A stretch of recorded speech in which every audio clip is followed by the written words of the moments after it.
احمد ونصلی علی رسول الکریم اعوذ باللہ من الشیطان الرجیم بسم اللہ الرحمن الرحیم اما بعد برادران اسلام واجب الاحترام بزرگوں دوستوں میرے پیارے ناظرین السلام علیکم ورحمۃ اللہ وبرکاتہ۔ امید ہے آپ سب خیریت سے ہوں گے۔ اللہ سبحانہ تعالیٰ سے دعا ہے اللہ سبحانہ تعالیٰ ہم سب کو اپنے حفظ و امان میں رکھے۔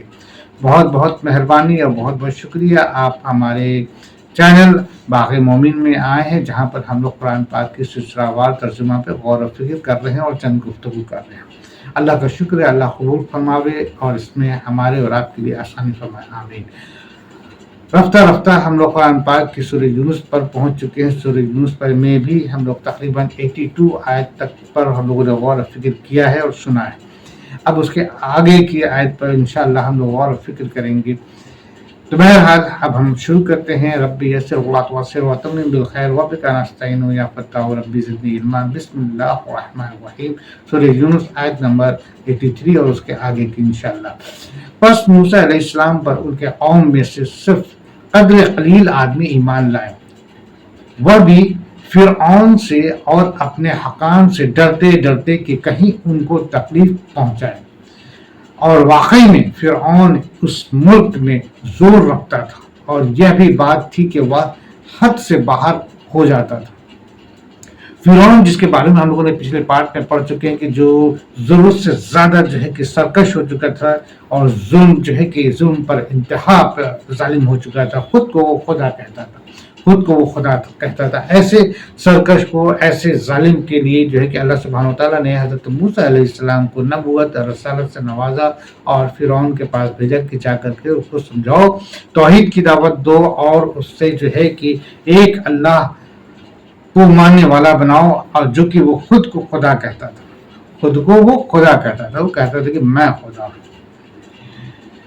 تو حضرت موسیٰ علیہ السلام اور ان کے بھائی حضرت ہارون علیہ السلام جو ہے کہ فرعون کے پاس آتے ہیں اور اپنی اللہ سبحانہ وتعالیٰ کی دی ہوئی جو دو کہہ لیا جائے کہ اللہ سبحانہ وتعالیٰ نے ان کو ایک معجزہ، دو معجزہ دیا تھا۔ ایک تو یہ کہ ان کے لاٹھی میں کہ وہ لاٹھی کو جو ہے کہ گرا دیتا تو صاف بن جاتا تھا، اور ان کے ہاتھ میں جو ہے کہ اس قدر ہاتھ بالکل کہہ لیا جائے کہ کڑک بجلی کی طرح چمک ان کے ایک ہاتھ میں دے دیا تھا۔ تو بہرحال اس بارے میں ہم لوگوں نے پیچھے بات پڑھ چکے ہیں، یہاں تک کہ ہم لوگوں نے پڑھا کہ حضرت موسیٰ علیہ السلام جب فرعون کے دربار میں پہنچے تو فرعون نے جو ہے کہ ان کے اس عمل کو جو ہے کہ جادو قرار دیا، اور اس کے بعد اس نے جو ہے کہ پورے شہر میں اعلان کر دیا کہ بڑے بڑے جادوگر جو ہیں کہ حاضر ہوں، اور حضرت موسیٰ علیہ السلام کو جو ہے کہ ان کے ساتھ ایک کمپٹیشن ہو جائے اور دیکھا جائے کہ اس کا جادو ٹکتا ہے۔ تو ان لوگوں نے جو ہے کہ تمام جادو اکٹھا ہوئے اور تمام جادوگر جو ہے نا کہ اپنا جادو دکھائے، اور اپنا جادو دکھانے کے لیے بھی انہوں نے وہی چیز کو اپنایا جو حضرت موسیٰ علیہ السلام کرتے تھے، یعنی کہ انہوں نے جو ہے کہ اپنے اپنے لاٹھیوں کو، چھڑیوں کو پھینکا اور جو ہے کہ ایک سانپ نما وہ چیز بن گیا، ٹھیک ہے نا۔ تو اب اس کے بعد پھر کیا ہوتا ہے نا کہ حضرت موسیٰ علیہ السلام بھی جو ہے کہ جب اپنی لاٹھی کو پھینکتے ہیں تو وہ بھی سانپ بہت بڑا اژدہا سانپ بن جاتا ہے، اور ان تمام جادوگروں کے جو چھوٹے چھوٹے سانپ تھے ان سب کو نگل جاتا ہے، ان سب کو نگل جاتا ہے، ختم کر دیتا ہے۔ تو وہ تمام جادوگر بڑے حیرت انگیز ہو جاتے ہیں، بڑے پریشان ہو جاتے ہیں، ہے نا، اور وہ یہ دیکھتے ہیں کہ ارے میرے جادو کو یہ تو نگل گیا ہے، یعنی کہ جو چیز ہم نے ایک اپنایا تھا وہ پورا کا پورا اس کو وہ کھا گیا۔ تو اس کا معنی کہ یہ تمام جادوگر جو ہے نا کہ وہ سمجھ جاتے ہیں کہ حضرت موسیٰ علیہ السلام کوئی عام آدمی یا کوئی جادوگر نہیں ہے، ضرور یہ جو ہے کہ اللہ سبحانہ وتعالیٰ کے بھیجے ہوئے نبی ہے۔ اور یہاں تک کہ وہ تمام جادوگر جو ہوتے ہیں نا حضرت موسیٰ علیہ السلام کے سامنے اپنا سر گرا دیتے ہیں، سجدے میں چلے جاتے ہیں، اور وہ مان لیتے ہیں کہ بے شک آپ اللہ سبحانہ وتعالیٰ کے نبی ہیں، رسول ہیں، اور ان کو رسول مان لیتے ہیں اور ان کو ایمان لے آتے ہیں، ایمان لے آتے ہیں۔ حالانکہ ان کے اندر خوف تھا کہ فرعون جو ہے کہ اس کے پیچھے جو ہے کہ ان کو بہت بڑی سزا دے گا، اور ایسا ہی ہوا۔ فرعون نے ان تمام جادوگروں کو جو ہے کہ بڑا ظلمانہ طریقے سے جو ہے نا کہ ان کو سزا دیا، یعنی کہ ان کو جو ہے کہ قتل تو کیا ہی کرا، اور اس سے پہلے جو ہے کہ ایک طرف کا ہاتھ اور دوسرے طرف کا پیر کٹوایا، اور بہت ہی دردناک ان کو جو کہ عذاب دیا۔ لیکن وہ تمام جادوگر جو ایمان لیے آئے تھے، مسلمان ہو چکے تھے، انہوں نے وہ بالکل ان کے ظلم سے، فرعون کے ظلم سے نہ ڈرے، اور بلکہ انہوں نے کہا کہ میں اس بات کو پسند کروں گا کہ میں اللہ کا نام لیتے ہوئے ایک سچے مذہب اور ایک سچے دین پر جو ہے کہ شہید ہو جاؤں. اور آخرکار وہ تمام جادوگر جو ہے کہ شہید ہو جاتے ہیں. بہرحال اس کے بعد پھر جو ہے نا کہ ظالم فرعون کا جو ہے نا کہ ظلم اور بڑھتا چلا جاتا ہے. پھر جو ہے کہ حضرت موسیٰ علیہ السلام، حضرت ہارون علیہ السلام جو ہیں کہ جب اپنے قوم سے جا کر کے ملتے ہیں، بنی اسرائیل سے جا کر کے ملتے ہیں اور بنی اسرائیل سے جو ہے کہ توحید کی دعوت دیتے ہیں. وہ بنی اسرائیل جو کہ وقت کے ساتھ ساتھ اور فرعون کے کہہ لیا جائے کہ اس میں ریاست میں رہ کر کے وہ اپنی تمام چیزیں جو ہے کہ وہ بھول چکے تھے اور جو ہے کہ وہ بہت ساری ان کے اندر بھی کچھ چیزیں ایسی آ گئی تھیں جو اسلام کے خلاف تھیں. حالانکہ وہ تو قوم تھی حضرت ابراہیم علیہ السلام اور ان کے بیٹے حضرت اسحاق علیہ السلام اور حضرت یعقوب علیہ السلام اور حضرت یوسف علیہ السلام سے چلا آ رہا سلسلہ ہے نا. وہ سلسلہ تو وہی تھا، وہی بنی اسرائیل تھی. مگر جو ہے کہ کہہ لیا جائے کہ وقت کے ساتھ ساتھ جو ہے اور حالات کے ساتھ ساتھ وہ جو ہے کہ تبدیل ہوتے چلے گئے. حالانکہ ان کے اوپر جو ہے کہ فرعون کا اتنا ظلم تھا، جس کو ہم لوگوں نے پچھلے پارٹ میں پڑھا کہ فرعون کیا کرتا تھا کہ ان کے لڑکوں کو جب لڑکا پیدا ہوتا تھا تو ان کو قتل کر دیتا تھا. بہت سالوں تک جو ہے کہ بہت وقت تک ایسے ہی کرتا رہا. جتنے لڑکے پیدا ہوتے تھے لڑکوں کو قتل کر دیتا تھا. لڑکیاں رہ جاتی تھیں تو لڑکیاں محل میں کام کرتی تھیں. تو محل کے لوگ جو ہے کہ فرعون کو پھر ایڈوائز کرتے ہیں، سجیشن دیتے ہیں کہ آپ ان کے تمام لڑکوں کو قتل کر دے رہے ہیں. اب ہمارے یہاں جو بنی اسرائیل کے جو مرد حضرات جو تھے، جو کام ان کے یہاں کرتے تھے، جو ملازم تھے، وہ تو بوڑھے ہو چکے ہیں اور نئی نسل میں کوئی مرد ہے ہی نہیں. تو ایک وقت آئے گا کہ ہمارے یہاں ملازمت کے لیے کوئی رہے گا ہی نہیں، پھر ہم کیا کریں گے؟ ٹھیک ہے نا. تو فرعون کو یہ بات وہ لوگ سمجھاتے ہیں ہے نا، ان کے تمام جو صلاح کار ایڈوائزر جو ہوتے ہیں. تو وہ جو ہے کہ کیا کرتے ہیں کہ ٹھیک ہے، وہ کہتا ہے کہ ٹھیک ہے ایسا کرتے کہ 1 سال جو ہے ان کے یہاں جو بھی لڑکے پیدا ہوں ان کو ہم چھوڑ دیں گے، بخش دیں گے، اور 1 سال جو ہے کہ ان کے لڑکوں کو ہم ختم کر دیں گے.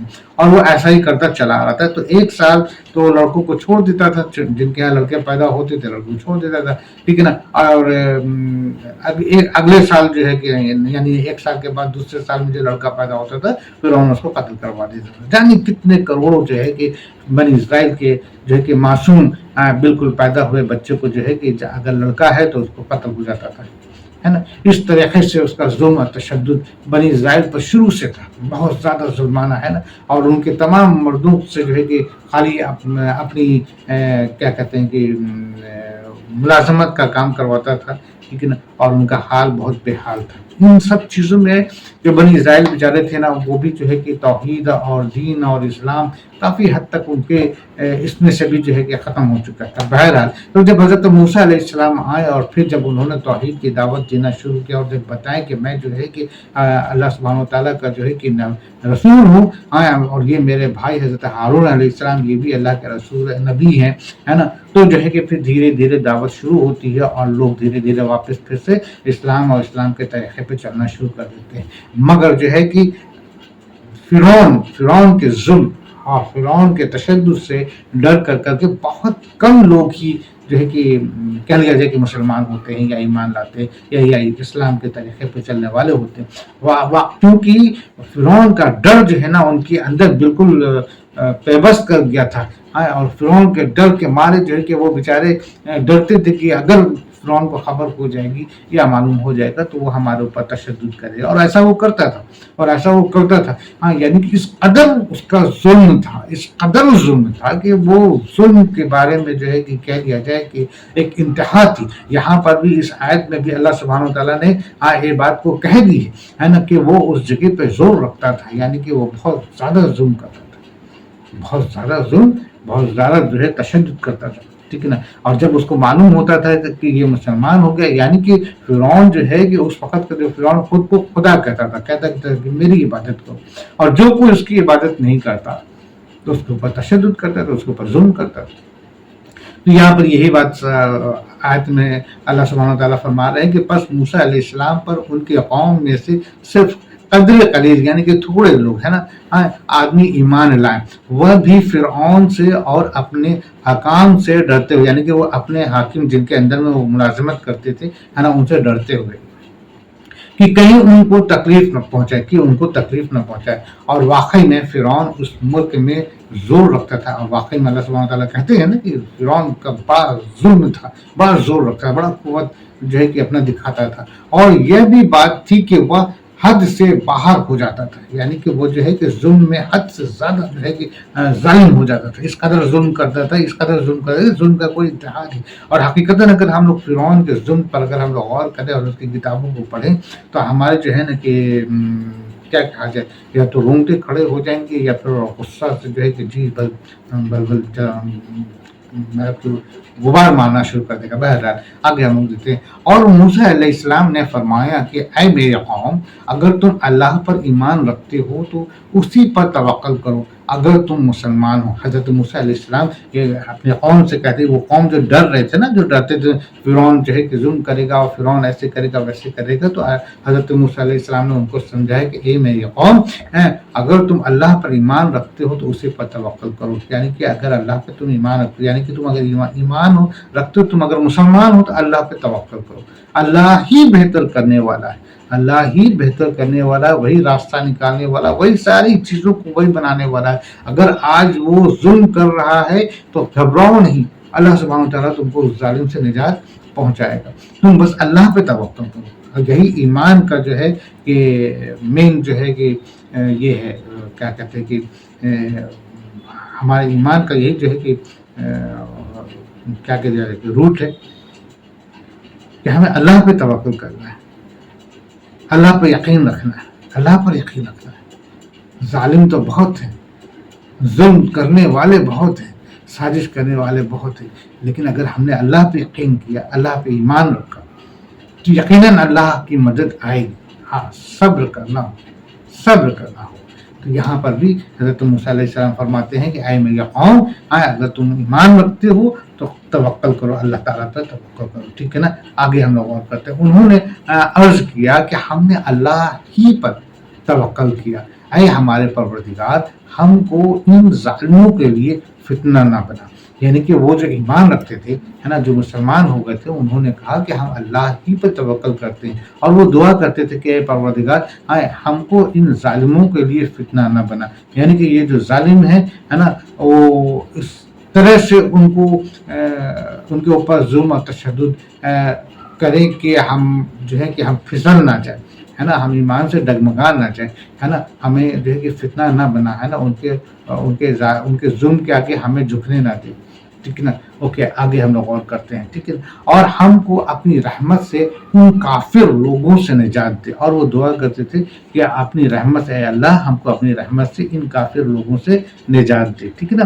آگے پھر ہم لوگ بات کرتے ہیں، اللہ سبحانہ تعالیٰ کہتے ہیں، اور ہم نے موسیٰ علیہ السلام اور ان کے بھائی کے پاس وحی بھیجی، ہے نا۔ اللہ سبحانہ تعالیٰ کیا کہتے ہیں، اور ہم نے موسیٰ علیہ السلام، حضرت موسیٰ علیہ السلام اور ان کے بھائی کے پاس، یعنی کہ حضرت ہارون علیہ السلام کے پاس وحی بھیجی کہ تم دونوں اپنے ان لوگوں کے لیے مصر میں گھر برقرار رکھو، اور تم سب اپنے انہی گھروں کو نماز پڑھنے کی جگہ قرار دے لو، اور نماز کے پابند رہو، اور آپ مسلمانوں کو بشارت دے دو، ہے نا، دے دیں۔ اوکے، اللہ اکبر۔ اگر اس پہ ہم غور کریں تو دیکھیے نماز جو ہے نا تب سے، اور حقیقتاً یہ ہے کہ نماز تو حضرت آدم علیہ السلام کے وقت سے، مگر یہ ہے کہ وہ نماز جو آج ہم جس طریقے سے 5 وقت کی نماز پڑھتے ہیں پابندی کے ساتھ، ایک مقرر وقت کے تحت، ہے نا، ایسی نہیں تھی۔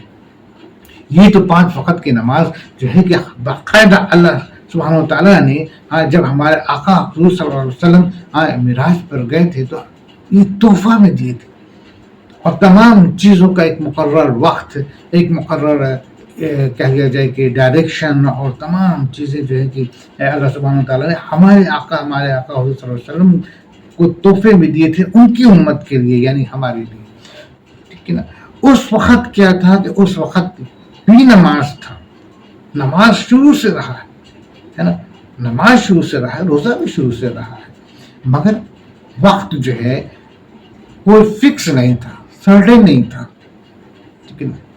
تو جہاں بھی جو ہے کہ جس دور میں جس نبی یا جس رسول کے اوپر جس طریقے سے نماز کے لیے اللہ کا حکم ہوا، وہ اس طریقے سے نماز پڑھتے تھے، ٹھیک ہے نا۔ تو بعض وقت ایسا بھی دور گزرا کہ راتوں کی نماز ہوا کرتی تھی، بعض وقت ایسا بھی دور گزرا کہ صرف دن میں ایک وقت کی نماز ہوتی تھی، کیونکہ اس ٹائم جو ہے کہ ظالم کا تشدد اتنا تھا نا کہ کھل کے نماز نہیں پڑھ سکتے تھے۔ یہاں پر بھی جو ہے کہ کیا ہوا کہ حضرت موسیٰ علیہ السلام جب اپنے قوم کے پاس آئے اور دین توحید کی دعوت دی اور چند مسلمان جو ہو گئے ہے نا، تو عبادت کے لیے انہوں نے ایک مسجد بنائی، عبادت کے لیے انہوں نے ایک مسجد بنائی۔ جب فرعون کو معلوم ہو گیا تو فرعون نے اس مسجد کو جو ہے کہ وہی آج کے زمانے میں جیسے بلڈوزر چڑھا دیتے ہیں نا، تو فرعون نے جو کہ مسجد کو ختم کر دیا، توڑ دیا، توڑا دیا، اس کو جو ہے کہ ایک دم نابود کر دیا تھا۔ تو اب اللہ تو اس طریقے سے جب جب مسجد بنتی فرعون جو ہے کہ اس کو گرا دیتا تھا، اور ساتھ ہی ساتھ جو لوگ بناتے تھے اور جن کا بارے میں پتہ لگاتا تھا ان کے اوپر ظلم کی انتہا کر دیتا تھا، ان کے اوپر ظلم کی انتہا کر دیتا تھا، ہے نا، کیونکہ اس کا تو یہی ماننا تھا نا کہ میں خدا پہ عبادت کروں، ٹھیک ہے نا۔ تو بہرحال تو وہ جب تمام مسجدیں جب بنائی گئی اور فرعون نے توڑوا دیا تو اللہ سبحانہ تعالیٰ کا حکم ہوا کہ جو ہے کہ تم اپنے ہی گھروں میں جو ہے نا کہ وہیں اسی کو تم مسجد بناؤ، اسی میں تم نماز پڑھو، اسی میں تم اکٹھا نماز پڑھو، جماعت کے ساتھ نماز پڑھو، جماعت کے ساتھ حکم تھا کہ تم لوگ ملو۔ اور ملنے کے پیچھے وجہ یہ بھی تھی نا کہ اس وقت تمام جو ہے کہ جو بنی اسرائیل کے لوگ تھے نا چھتر بتر ہو گئے تھے، ان کے اندر آپس میں ایک جٹ ہو کر کے کچھ کرنے کی ہمت ہوتی ہے نا، وہ چیزیں ختم ہو گئی۔ تو نماز کے بہانے جو ہے کہ اللہ نے کہنا تھا کہ نماز کے بہانے ایک جماعت، ایک صف میں سب تم کھڑے ہو، ٹھیک ہے نا۔ تو نماز کے لیے جو ہے کہ یہ حکم ہے کہ ٹھیک ہے تم مسجد بناتے ہو، فرعون توڑ دیتا، تم اپنے گھروں کو ہی مسجد بناؤ، ٹھیک ہے۔ یہاں پر دو تین طرح کے قول ہیں، ہے نا، دو تین طرح کے قول ہیں۔ ایک تو حضرت ابن کثیر رحمۃ اللہ علیہ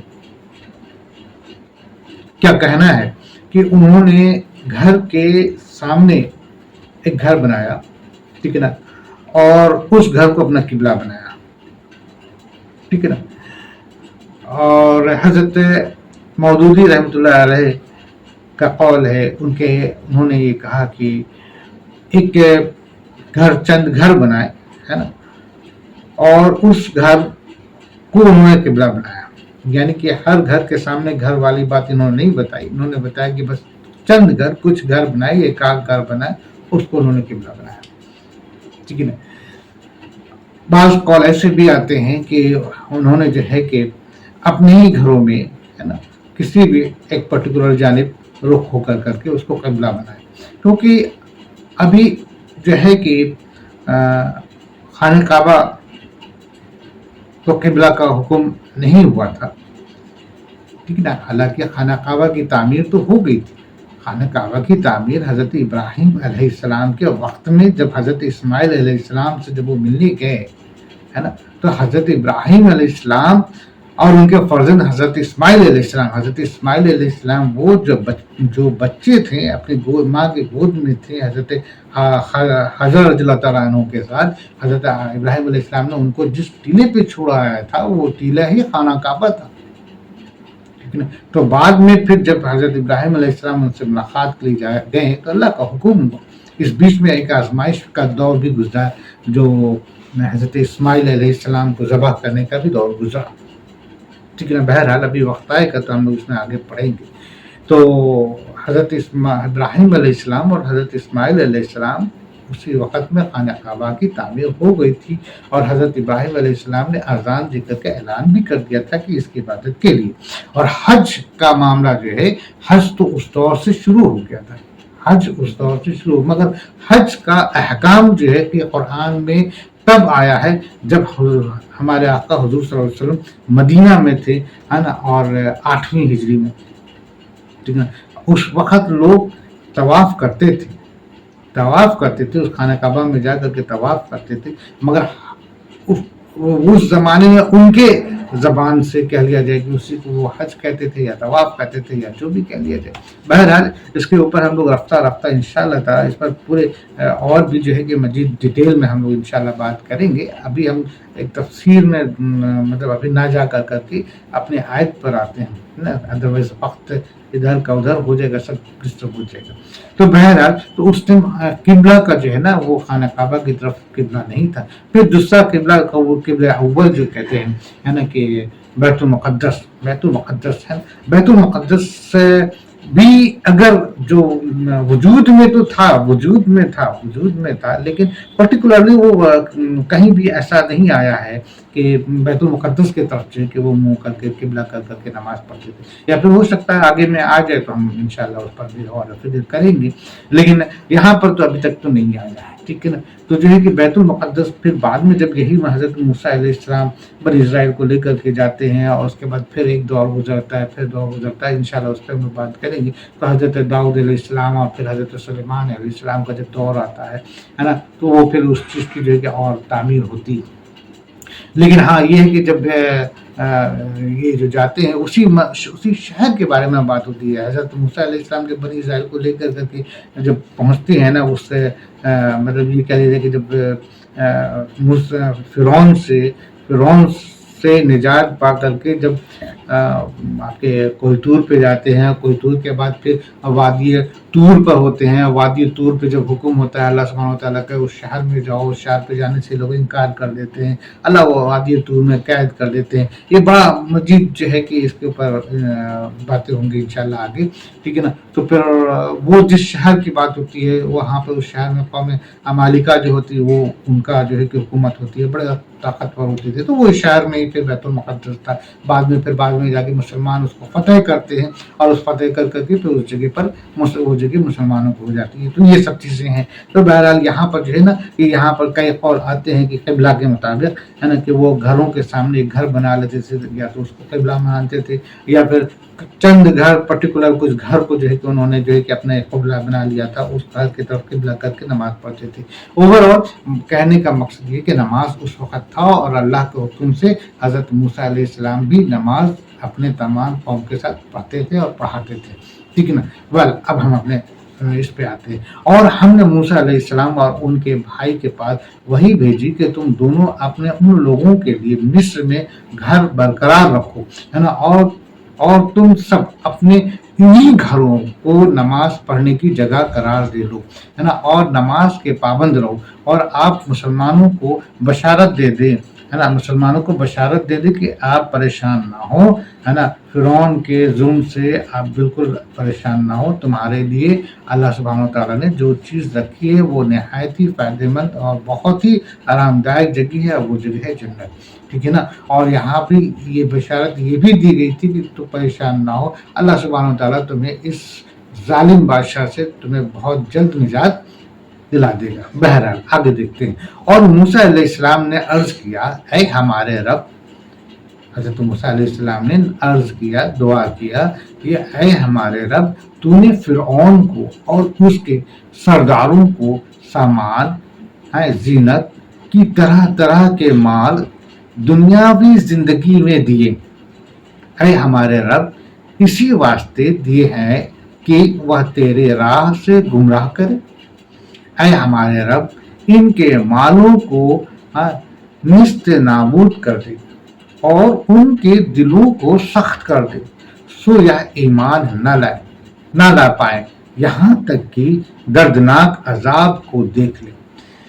دیکھیے یہ جو حضرت موسیٰ علیہ السلام اور حضرت ہارون علیہ السلام جو ہے کہ جب اپنے قوم کے بیچ میں آتے ہیں اور توحید کا دعوت دیتے ہیں, اور اس کے بعد چند مسلمان جو ہے کہ مسلمان ہو جاتے ہیں, بہت سارے لوگ مسلمان نہیں بھی ہوتے ہیں, مگر سب کے اندر ایک خوف ہوتا ہے فرعون کے ظلم کا, اور فرعون ظلم کرتا بھی ہے, بہت تشدد کرتا ہے. یہ مسجد بناتے ہیں, فرعون آ کے مسجد کو گرا دیتا ہے, نیست نابود کر دیتا ہے, پکڑ کر کے چون کر کے اس کو مارتا ہے, کوڑے برساتا ہے, ان کے یہاں تک کہ کہتے ہیں کہ چمڑی تک ادھیڑ دیتا ہے, اور کئی طرح کا ظلم کرتا ہے. ٹھیک ہے نا. لیکن اس کے باوجود بھی جو مسلمان تھے, جو ایمان لائے تھے, وہ جو ہے کہ اللہ پہ توقع کرتے ہیں اور اللہ ہی پہ توقع کر کے اپنے اسلام پہ ڈٹے رہتے ہیں.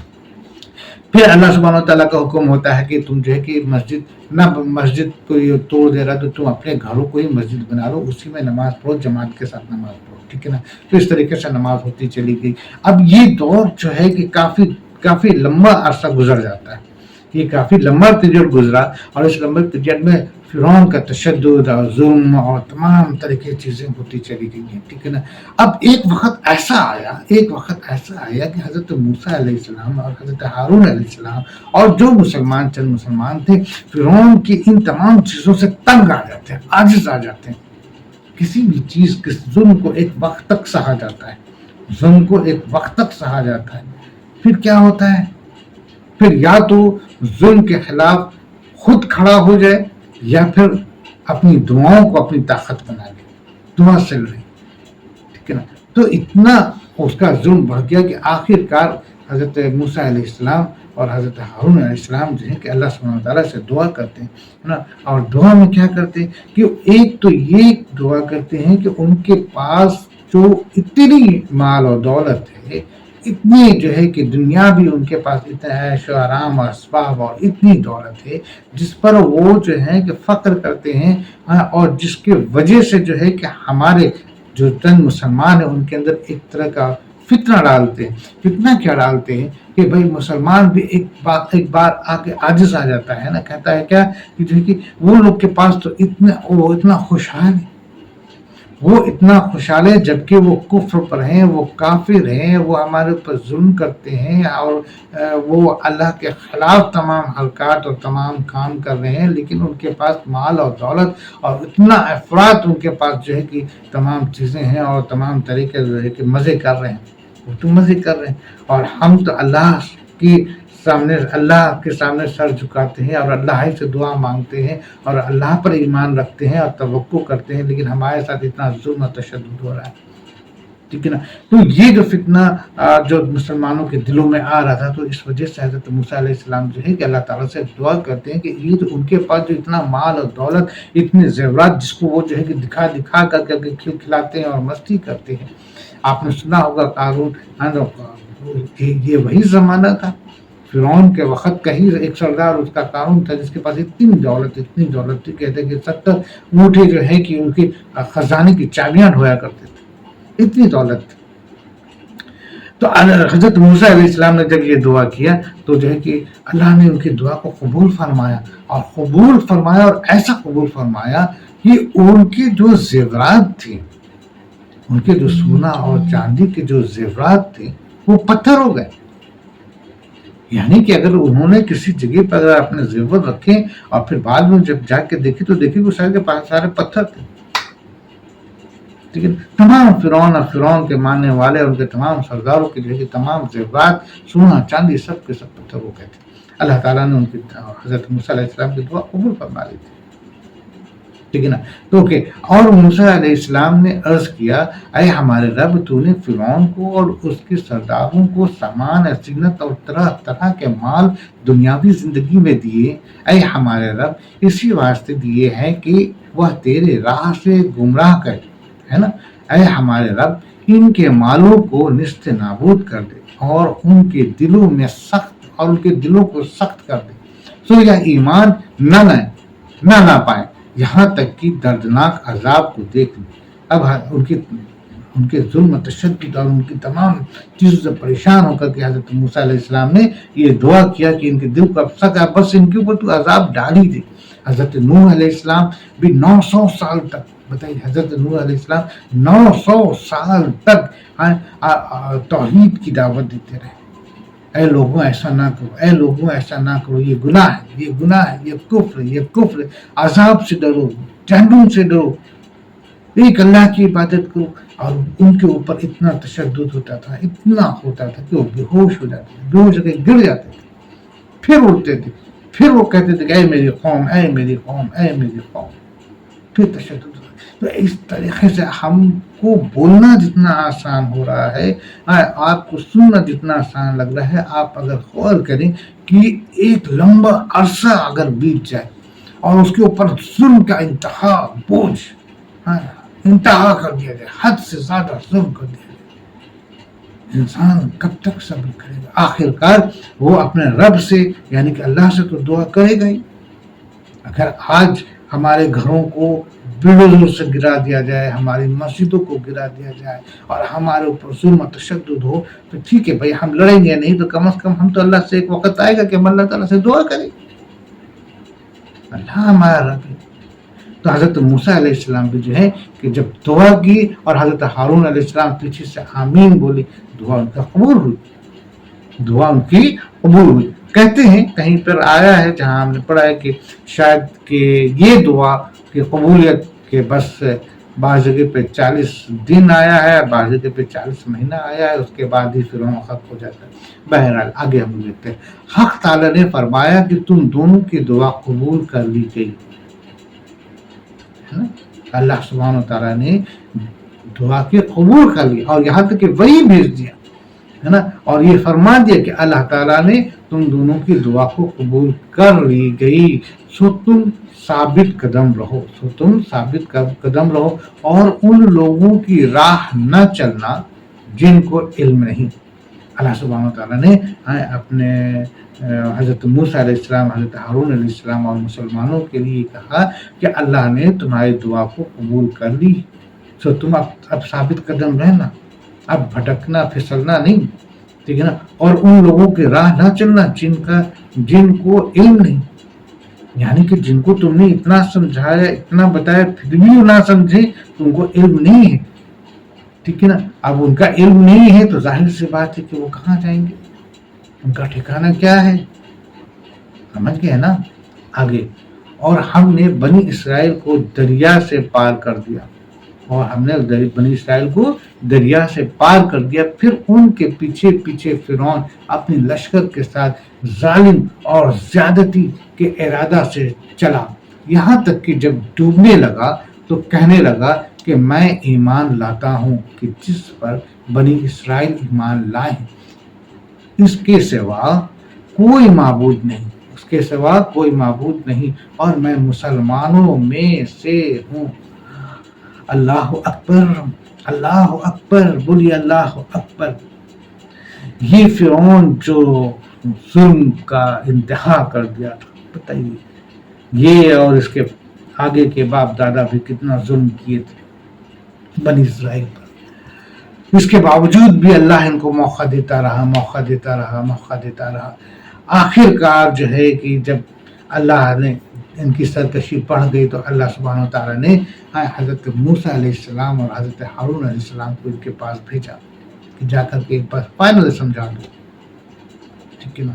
تو فرعون جو ہے کہ تب بھی نہ مانا، اس کے بعد ظلم کرتا چلا گیا اور خود کو خدا بولتا گیا. ایک وقت ایسا آیا کہ جب حضرت موسیٰ علیہ السلام نے ان کے جو دولت اور ان کے جو زیور تھے اس کے لیے جب دعا مانگی تو ان کا دولت اور زیور بھی جو ہے کہ پتھر ہو گئے، تب بھی ان کو عقل نہیں ہے. اور حقیقت یہ ہے کہ اس دوران میں اللہ نے ان کو دو تین بار جو ہے کہ ان کو ایک طرح سے سبق دینے کے لیے چھوٹے جو ہے کہ ان کے اوپر عذاب اتارا تاکہ شاید سمجھ جائیں، ہے نا. 2-3 طرح کا عذاب اتارا. انشاءاللہ آگے کبھی موقع ملا تو اس بارے میں ہم لوگ اور تھوڑا سا مزید گفتگو کریں گے اس بارے میں. تو بہرحال آخر کار جو ہے کہ فرعون نہیں مانا اور فرعون جو ہے نا کہ پھر پورا ایک پروگرام بنایا کہ بنی اسرائیل کو ختم کرنے کا پورا تحس نحس. اللہ سبحانہ وتعالیٰ نے بنی اسرائیل حضرت موسیٰ علیہ السلام کو بتا دیا. حضرت موسیٰ علیہ السلام، حضرت ہارون علیہ السلام اور وہ تمام جو مسلمان ہوئے تھے، ہے نا، جو کہ پوری بنی اسرائیل کو لے کر کے وہ وہاں سے راتوں رات نکل گئے، ٹھیک ہے نا. اب وہ نکل گئے، ٹھیک ہے نا. اور پھر ادھر کیا ہوتا ہے کہ تڑکے صبح فرعون کو معلوم ہو جاتا ہے کہ وہ لوگ تو نکل گئے، تو وہ ایک بڑی لشکر تیار کرتا ہے اور بنی اسرائیل کے پیچھے جو ہے کہ اپنے لشکر کو خود بھی اس میں شامل روانہ ہوتا ہے کہ بس اس کو جہاں ملیں گے وہیں پر قتل عام کر دیں گے، سب کو ختم کر دیں گے. سب کو ختم کر دیں گے. اللہ. اب جو ہے کہ ایسا کرتے تو بھاگتے بھاگتے بھاگتے ایک ٹائم ایسا آتا ہے کہ وہ بنی اسرائیل کو پا لیتا. اور ادھر بنی اسرائیل جو ہے کہ بھاگتے بھاگتے ایک مقام آتا ہے کہ آگے بہت بڑا دریا. اب آگے دریا ہے اور پیچھے جو ہے کہ فرعون کی لشکر ہے پریشان. اب کیا کریں؟ رکتے ہیں تو فرعون کے لشکر ہم کو ختم کر دے گی، ایک ایک کو پکڑ کے کاٹ دے گی. اور اگر آگے بڑھے تو جائیں کہاں؟ آگے اتنا بڑا دریا ہے. یہاں پر پھر اللہ سبحانہ وتعالیٰ حضرت موسیٰ علیہ السلام کو کہتے ہیں کہ اے موسیٰ تو اپنی چھڑی اس دریا پہ مار. تو حضرت موسیٰ علیہ السلام جو ہے کہ اس دریا پہ جب ایسے اپنی چھڑی مارتے ہیں تو وہ دریا بالکل 20 ایسے 2 حصے میں الگ ہو جاتا ہے اور بیچ کا راستہ بالکل سوکھا راستہ ہو گیا. بنی حضرت موسیٰ علیہ السلام، حضرت ہارون علیہ السلام اور بنی اسرائیل پورے کے پورے لوگ اس خالی راستے سے نکل گئے. دونوں اگل بغل پانی. اب وہ دیکھ رہے ہیں بیچ سے وہ جا رہے ہیں، اس پار ہو گئے. اب یہ جو ہے کہ فرعون کے لشکر، فرعون جو ہے کہ دیکھا کہ ارے وہ تو دریا بالکل الگ ہے، 2 حصے میں پٹ گیا ہے، بیچ میں راستہ ہے. اب یہ بھی اسی راستے میں گھسا کہ ہم بھی نکل جائیں گے. پوری اس کی لشکر اس کے ساتھ نکل اندر گھسا. اللہ کا حکم ہوا، ادھر بنی اسرائیل کنارے پہ آ گئے. اللہ کا حکم ہوا اے دریا مل جا. دریا مل گیا اور پوری لشکر اس دریا میں غرق ہو گیا. اب فرعون بھی جو ہے کہ اس میں ڈوب رہا ہے، تڑپ رہا ہے. اور اس وقت جو ہے کیا کہہ رہا ہے؟ ایمان لے آ رہا ہے. اور اس وقت کہہ رہا ہے کہ اے موسیٰ میں تیرے خدا پر ایمان لاتا ہوں، اے موسیٰ میں مسلمان ہوتا ہوں، ہے نا. اے بنی اسرائیل آپ جس کو عبادت کرتے تھے میں اس کو اپنا خدا مانتا ہوں، میں مسلمان ہوتا ہوں. لیکن اب کیا ہے؟ جب موت سامنے آ گئی اور اللہ کا فیصلہ ہو گیا تو توبہ کا دروازہ بھی بند ہو جاتا ہے. پھر توبہ قبول نہیں، دروازہ بند. تو فرعون کا اس وقت توبہ کرنا اس کے کسی فائدے میں نہیں تھا. آخرکار وہ اسی دریا میں ڈوب کر کے ختم ہو جاتا ہے. حضرت موسیٰ علیہ السلام پہ دعا کرتے ہیں کہ فرعون کو جو ہے کہ آنے والے تمام لوگوں کے لیے ایک عبرت بنا دے. اللہ سبحانہ تعالیٰ جو ہے کہ یہ وہی فرعون ہے جس کو ابھی 200 سال پہلے یعنی کہ 1800 میں کچھ میں ہے نا اس کی لاش ملتی ہے، ممی ملتی ہے. اور آج جو ہے کہ مصر کے میوزیم میں اس کی ممی رکھی گئی ہے. اور اس کی ممی بھی ایسی ہے، کہتے ہیں کہ ہر سال جو ہے نا اس پہ جو ہے کہ چوہے ڈالے جاتے ہیں. کیوں ڈالے جاتے ہیں؟ کیونکہ اس کے گوشت بڑھنے لگتا ہے. تو اب یہ سوچیے کہ مردہ کا اگر ہڈی ٹوٹتی ہے مردے کی تو اس کو صحیح تکلیف ہوتی ہے جب وہ زندہ ہوتا ہے. تو وہ جو فرعون ہے وہ فرعون پوری دنیا کے لیے ایک عبرت ہے. اور ہمیں اور آپ اور وہ تمام جو اسلام پر انگلیاں اٹھاتے ہیں یا دشمنان اسلام ہیں ان کے لیے بھی ایک عبرت ہے، ایک لیسن ہے. غور کریں، فکر کریں، سوچیں کہ اللہ حق ہے، دین اسلام حق ہے، قرآن حق ہے. اوکے، تو ایک بار پھر سے پڑھ کر کے پھر اجازت لیں گے انشاءاللہ. اور ہم نے بنی اسرائیل کو دریا سے پار کر دیا. پھر ان کے پیچھے فرعون اپنے لشکر کے ساتھ ظلم اور زیادتی کے ارادے سے چلا، یہاں تک کہ جب ڈوبنے لگا تو کہنے لگا کہ میں ایمان لاتا ہوں کہ جس پر بنی اسرائیل ایمان لائے اس کے سوا کوئی معبود نہیں. اور میں مسلمان میں سے ہوں. اور وہ کہتا ہے کہ میں مسلمان میں سے ہوں. جواب دیا گیا اب ایمان لاتا ہے، اب ایمان لاتا ہے، اور پہلے سرکشی کرتا رہا اور مفسدوں میں داخل رہا، فساد کرنے والوں میں داخل رہا، فساد کرتا رہا. اب جب موت تمہارے سامنے ہے تو اب تم ایمان لا رہے ہو. پہلے تو بڑا سرکش ہو رہے تھے، خود کو خدا بول رہے تھے نا، خود کو خدا بول رہے تھے اور فساد کرتے تھے، ہے نا، ظلم و تشدد کرتے تھے. اب ایمان لا رہے ہو. آگے آج ہم صرف تیری لاش کو نجات دیں گے تاکہ تو ان کے لیے نشان عبرت ہو جو تیرے بعد ہیں. اور حقیقت یہ ہے کہ بہت سے آدمی ہماری نشانیوں سے غافل ہے نا. آج بھی لوگ غافل ہیں، آج بھی لوگ غافل، یعنی کہ اتنی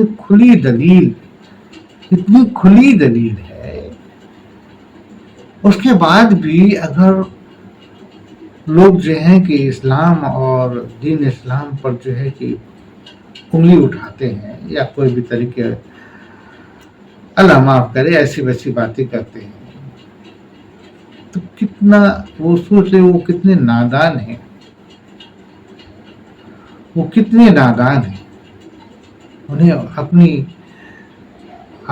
آنے والے وقت کی حقیقت کو نہیں معلوم ہوتی، یا معلوم بھی ہے تو یقین نہیں کرتے، یقین کرنا نہیں چاہتے. جب کھل کے اللہ سبحانہ وتعالیٰ کی نشانی آ گئی، یعنی کہ یہ قرآن کو دنیا میں آئے 1400 سال ہو گئے، اور اس سے اور آگے 1400 تقریباً 46 سال ہو گئے، ٹھیک ہے نا. اور اس قرآن میں اللہ سبحانہ وتعالیٰ نے بات بتائی حضرت موسیٰ علیہ السلام کے وقت کی،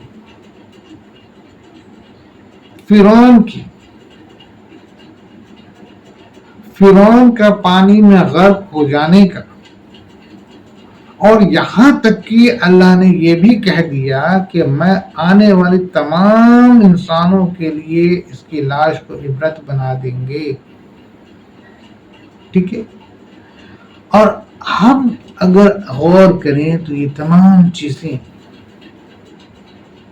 یہ باتیں کہی گئی 1400 سال پہلے، ٹھیک ہے، اور یہ بات ہمارے سامنے حقیقت بن کر کے، مطلب کہ وقت کے ساتھ ساتھ دھیرے ساری چیزیں سامنے آ رہی. مصر میں فرعون کی حکومت سامنے آ گئی، فرعون کا دریا میں ڈوبنا، اس کی لاش کا ملنا سامنے آ گیا، اس کی ممی پر بار بار گوشت کا چڑھنا اور پھر چوہے کا ڈالا جانا سامنے، ساری چیزیں سامنے ہے نا. یہ بات قرآن میں لکھ دی گئی 1400 سال پہلے. یہ چیزیں ہم کو دیکھنے کو مل رہی ہے آج سے 200 سال پہلے سے تقریباً. اب تو یہ حق ہے نا. اب کیوں نہیں مانتے ہو قرآن کو؟ کیوں نہیں مانتے ہو دین اسلام کو؟ کیوں نہیں مانتے ہو اللہ کو؟ اللہ نے جو قرآن میں لکھا، جب قرآن میں یہ بات آئی تھی اس وقت فرعون کی لاش تو ڈھونڈی نہیں گئی تھی، نہیں ڈھونڈی گئی تھی، لیکن اللہ نے قرآن میں لکھے دیا. آج فرعون کی لاش ہم دیکھ رہے ہیں. سچا دلیل ہے نا. اے لوگوں، قرآن پر یقین کرو، مت اپنے دماغ کو اس میں دوڑاؤ. دین اسلام پر یقین کرو، ایک واحد اللہ پر یقین کرو، نہیں ہے کوئی معبود سوائے اللہ کے، اور ہمارے آقا صلی اللہ علیہ وسلم اللہ کے رسول ہیں اور ہم سب ان کے امتی ہیں. اوکے، ایک بار پھر سے. آج ہم صرف تیری لاش کو، یعنی یہ بات کہی جا رہی ہے اس وقت یعنی کہ حضرت موسیٰ علیہ السلام کے ٹائم، جب حضرت موسیٰ علیہ السلام فرعون کے لشکر سے نجات پا کر کے ایک طرف ہو گئے، اور فرعون دریا میں ڈوب رہا ہے، تڑپ رہا ہے، مر رہا ہے اور غرق ہو رہا ہے۔ اس وقت جب وہ ایمان لا رہا ہے، مسلمان ہو رہا ہے، تو اللہ تعالیٰ کہہ رہے اب تمہارا ایمان لانا، مسلمان ہونا کوئی کام کرے۔ اب وہاں پہ کہہ رہا ہے سو آج ہم صرف تیری لاش کو نجات دیں گے تاکہ تو ان کے لیے نشان عبرت ہو جو تیرے بعد ہیں، جو تیرے بعد ہے۔ اور حقیقت یہ ہے کہ بہت سے آدمی ہمارے نشانیوں سے غافل ہیں، یعنی کہ ابھی بھی نشانیوں سے غافل ہیں، ٹھیک نا۔ تو یہ بات اس وقت اللہ نے کہا، اس کو اللہ نے قرآن پاک میں ہمارے آقا حضور صلی اللہ علیہ وسلم کے سامنے دہرایا کہ دیکھو ایسا ایسا واقعات گزر گیا ہے، تم اپنے لوگوں کو یہ بات بتاؤ، وہ مانیں گے، کیونکہ وہ کچھ باتیں جان رہے ہیں۔ موسیٰ علیہ السلام کو جان رہے، جتنے بھی یہودی ہیں وہ سب تو موسیٰ علیہ السلام کو جان رہے، حضرت ہارون علیہ السلام کو جان رہے، فرعون سے نجات کی پورا واقعہ ان کو معلوم ہے۔ تو انہیں بتاؤ،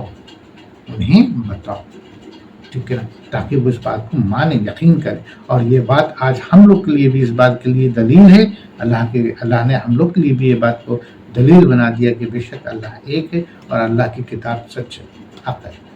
آگے، اور ہم نے بنی اسرائیل کو بہت اچھا ٹھکانہ رہنے کو دیا، اور ہم نے انہیں پاکیزہ چیزیں کھانے کو دی، سو انہوں نے اختلاف نہیں کیا یہاں تک کہ ان کے پاس علم پہنچ گیا۔ یقینی بات ہے کہ آپ کا رب ان کے درمیان قیامت کے دن ان امور میں فیصلہ کرے گا جن میں وہ اختلاف کرتے تھے۔ اب بنی اسرائیل کے معاملات کے بارے میں اللہ سبحانہ وتعالیٰ کہنا چاہتے ہیں، اور انشاءاللہ تعالیٰ اس بارے میں ہم لوگ نیکسٹ پارٹ میں گفتگو کریں گے۔ کہنے بولنے پڑھنے میں اگر کوئی غلطی ہو تو معاف کر دیجیے، اللہ سے بھی معافی مانگتا ہوں، آپ تمام حضرات سے بھی۔ انشاءاللہ پھر ملاقات ہوگی۔ صدق اللہ العظیم۔